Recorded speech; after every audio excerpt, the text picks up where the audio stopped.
A lot of teams have standout moments that define their franchise in multiple ways. Today we're going to be looking at the Atlanta Falcons and check out the best moments from their franchise. Don't forget to subscribe and hit the bell notification to get alerts when we upload. Without further ado, let's jump to number 10. Number 10, the 2011 NFL Draft. In the 2011 NFL Draft, the Falcons selected Julio Jones with the 6th overall pick, acquired from the Cleveland Browns on a 2011 draft night for a package of 5 draft picks, including Atlanta's number 27 overall selection in the first round that year and the team's first round pick in 2012. Julio's reaction to the trade was he was very shocked that the Falcons made such a big investment to select him in the draft. It took him by surprise and he felt like they had a lot of trust in him. Julio absolutely did not disappoint, as he is still regarded as one of the best receivers till this day. One of the smartest draft moves by the Falcons of all time. Number 9.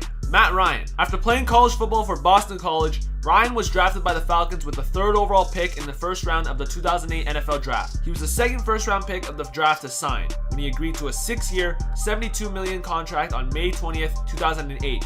The contract contained $34.75 million in guaranteed money. The contract made Ryan the 4th highest-paid quarterback in the NFL behind Peyton Manning, Ben Roethlisberger, and Carson Palmer, despite never playing a professional game. Matt went on to win 4 Pro Bowls, first team All-Pro in 2016, and NFL MVP in 2016. Number 8.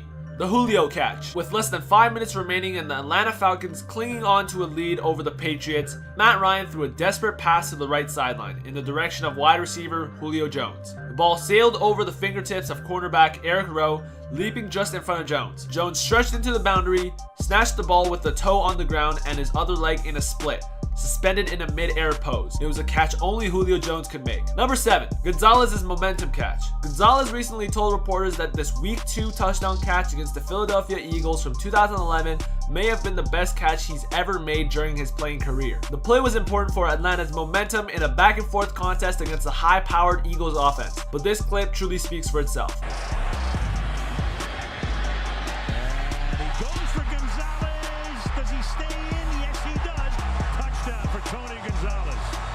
Number 6. Arthur Blank arrives. The Falcons had spent much of their existence into a stumble. For a long period of time, the Atlanta Falcons were considered a laughingstock of the league and could not contend for any award. Arthur Blank, an Atlanta resident who had become a billionaire by creating Home Depot, changed all of that in February 2002 when he bought the team. Blank brought a business sense to the Falcons that hadn't existed before, and under his ownership, the team drafted future icons like Matt Ryan and Julio Jones, while becoming more of a regular NFC threat. Blank added a new element to the city's skyline and layered a sense of pride onto a franchise that all too often had none. Number 5. Triumph in Green Bay. Michael Vick was the future of the NFL, but when he arrived in the league, Brett Favre was the president, a near impassable mountain that blocked any NFC team's route to the Super Bowl. When the Falcons snared a wildcard berth in 2002 and drew the Green Bay Packers at Lambeau, most observers figured the game wouldn't last long. The Packers, after all, had never lost in the playoffs at Lambeau. Multiple doubters have said that the cold, snowy night would wreak havoc with Vick's already legendary scramble game. The Falcons won 27-7, dethroning an NFL icon for one of the most notable victories in franchise history. Number 4.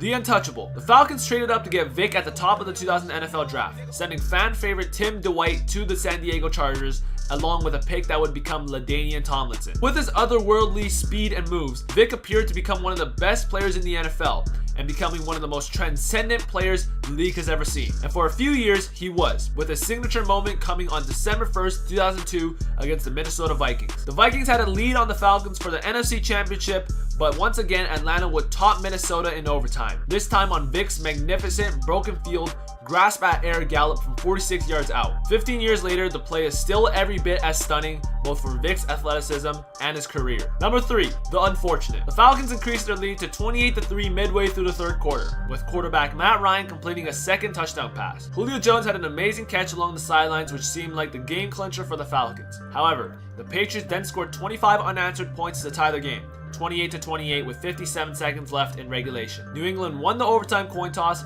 received the kickoff, and drove 75 yards to win with a 2-yard touchdown run by running back James White. This is the greatest comeback in Super Bowl history and arguably one of the best comebacks in sports. Unfortunately, the Falcons were on the short end of this one. Number 2. Neon Deion. You can come up with many Deion Sanders highlights, like the day he double-teamed for both the Falcons in an afternoon game against Miami and the Atlanta Braves in a playoff game against Pittsburgh. You couldn't really tell what Deion Sanders would do on the field, only that it'd be something you'd never seen before. In the last game of the 1990 season, the Falcons welcomed the Dallas Cowboys into their home stadium. Atlanta held Emmitt Smith to only 34 yards, and Dallas quarterback Babe Laufenberg made the mistake of throwing a ball in Sanders' area code. He snatched it and ran it back for a 61-yard touchdown, one of the many he'd score in red and black. Over the course of his Falcons career, Sanders would score 10 touchdowns, 3 defensive, 3 on kick returns, 2 on punt returns, and 2 via receptions. Number 1.